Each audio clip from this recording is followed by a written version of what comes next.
Friends, hello everyone. Yesterday, I couldn't answer all of Irina's questions during the Telegram stream. She asked 3 questions, and I didn't answer the first question. The first question sounded something like this. That is, if you say that everything is the mind and everything fits in the mind, then what do you mean? That the mind is greater than consciousness? Now I will give several answers that the mind may not fit. Well, that is, they will be, let's say, for different levels of understanding. The first level of understanding, well, so simple, accessible, understandable. Look, all ideas about the world. Here's what is happening around, and the idea of yourself, like, who am I, what am I, why am I, what am I like? And then the idea of other people. Well, what kind of people they should be, they should not be, such instructions are written for them. And, accordingly, the idea of what relationships should be. Well, that is, between people, between me and other people. Such a relationship with dad, such with friends, such with a boss. Everything is written. All this is in the mind. That is, some such worldview templates. And there, mind you, is also in this,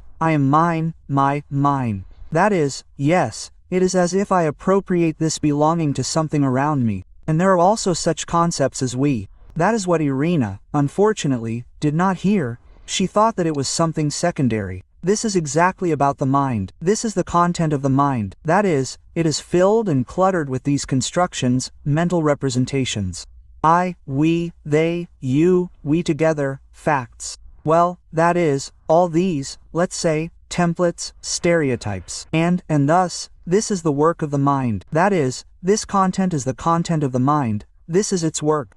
That is, simply put, the mind thinks this way. And what does consciousness do? And consciousness is aware. Consciousness is aware of everything. And that is what happens here more. That is, the mind is essentially the same as consciousness, let's say. Only consciousness can be likened to an ocean, a calm, quiet, still ocean, yes, practically motionless. And the mind can be likened to the surface of the ocean, to these waves, where the waves are thoughts, because thoughts are just, well, a product of the mind's activity. This is its main function. It thinks, it worries, experiences, is anxious. Well, waves, in a word. And what is bigger, the ocean or the waves? In essence, if so from a human point of view, then the waves are, of course, smaller. Well, in size there, here and there. Here they are all in motion. But where do they come from anyway? The source of these waves. The ocean, right? And therefore the waves are, as it were, smaller than the ocean, as it were, smaller than the ocean. Also, the mind is, as it were, smaller than consciousness. But in essence, this is the next answer for the more advanced. The mind and consciousness are one and the same. Well, how can this be understood, right? This is called add to non-duality. The mind, which sort of stands out, yes, it is separate. And he just starts comparing it. And who is bigger, and who is smaller, and who is better, and who is worse, and who is further, who is closer. And he starts all this just like this evaluative activity and judging and condemning everyone. And thus we see that the mind is not something that is a direct manifestation or derivative. It is already, again, a mental chain, cause and effect. First this, then this, then this. No, look, the mind and consciousness are one and the same. And then you can add, again, with the mind. Aha, if it is one and the same, then how are they different? And here it begins. And how is it different? The mind is, as it were, a limited consciousness. Consciousness is eternal, limitless, infinite, calm, quiet, silent. Well, that's roughly it. Yes, if we express all this in these opposites in such a dualistic, in a dualistic format, then this is consciousness, and the mind is a limited consciousness that has limited itself, as it were, into some kind of framework. Into what framework? Into the framework of thoughts, in the framework of ideas, including the framework that I am the mind. But in essence, the mind is consciousness. The mind is consciousness. The more the mind is, let's say, restless, I again return to a simple level. The mind is restless, worried, so psychotic, hysterical, neurotic.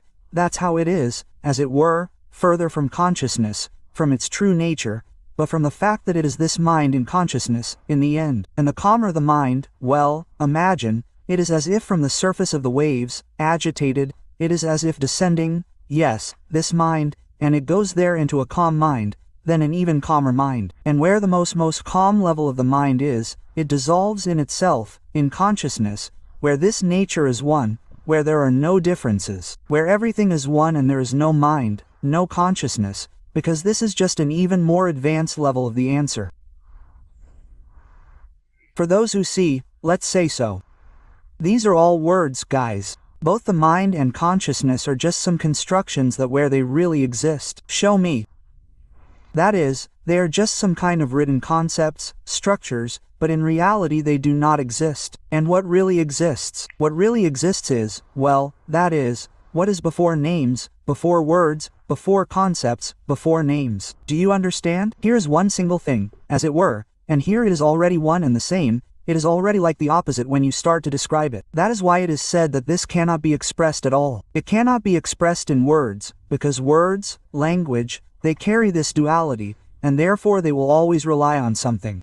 That is, if there is a bad one, then there is a good one. Well, compared to this, yes, if there is something closer, then there is something further. Good, bad, and so on. But initially this does not exist in reality. Do you understand? Just understand that this is glory. Where is the mind? It is enough to conduct a simple investigative experiment. Well, research, self-research. Look where this mind is. Show where it is, in what form it is, what it is like, in what place. No, you will not find it anywhere. The same consciousness. Show where this consciousness is, where it is not. Therefore, these are the answers to this most interesting question. Unfortunately, Irina could not understand it yesterday, because the third question was exactly about this, about we, where exactly these we are. This is such a word, such an idea, such a thought, which the I hides behind itself. And in order to get to yourself, well, to the mind, to nature, to the truth, to consciousness, you need to sort of separate yourself from these we,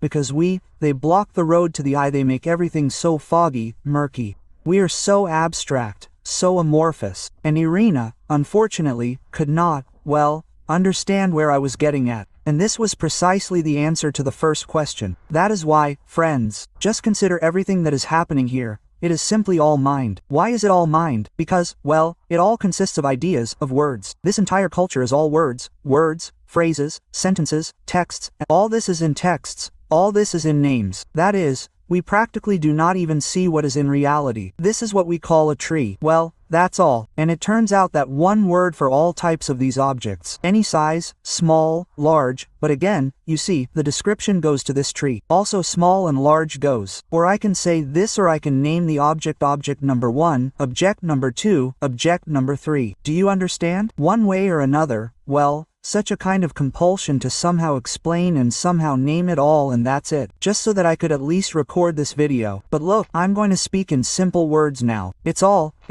You see, I'm not naming anything specifically, but I'm saying all this, well, I use the word and that's it. Well, what's included? It all just happens, you understand. Whatever we call it, we call it. We don't call it, we call it this way or that. It exists. It all just exists. It all just happens and changes every time. Because everything that is in the form, well, in this phenomenon, in the form, it appeared, disappeared, was born, died, arose and disappeared. That's it. That's how things are. And you can call it or not call it, whatever you like, but there is a mind, which does all this. Its job is to structure, classify, give a name, understand, comprehend and then argue and convince. When a person's attention is locked in this mental box, in this mental layer, then it kind of obscures all this that exists, and everything is consciousness, and therefore, in a sense, another answer option is, yes, the mind becomes greater than consciousness. Look, Irina, your mind becomes greater than consciousness, because it kind of obscures consciousness. It kind of looks at all this, what we are like, what we are. What am I? Who is this anyway? That is, before getting to the illusory nature of the I, you need to understand the illusory nature of the we. Otherwise, this illusory nature of the we will obscure it very strongly. Look here. And then, in this way, the more of these ideas, constructions, convictions, faith and thoughts, well, it is obvious that the mind is seemingly greater than consciousness, but it is not greater than consciousness, it is in consciousness. It is consciousness, but thanks to this belief in these thoughts, the accumulation of all sorts of different ideas, concepts, it becomes, as it were, more consciousness. But again, where is this more, less, right? Here in this comparative function of the mind, and I am more. I don't need any consciousness here, I am more here, and I rely on different facts. And what facts? A fact is what most people have agreed on. That's a fact for you. That's why I tried to say yesterday that before, it was a fact that the earth was flat. Well, for people, damn it, the earth is flat, definitely. It's like if someone says that it's round, well, are they crazy or something? But somehow it happened that the earth later became round. Well, that is a fact. Well, no one really sees it, whether it's flat or round. That's how it seems flat. That's what we are given in experience. That's all. The same is true for truth. You can only rely on some ideas about how there are some guesses, concepts, on the words of other people. Usually, everyone relies on the words of other people. That's it. Check it yourself. Explore it yourself. That's all I wanted to tell and add today. Well, if I haven't answered, I always answer. Okay? Ask questions, there will be answers. This was NS Max with you. Enlightenment on the go. Subscribe to the channel. Well, and also the Walking Sages channel. We are working. Streams are morning, daily. Welcome there too.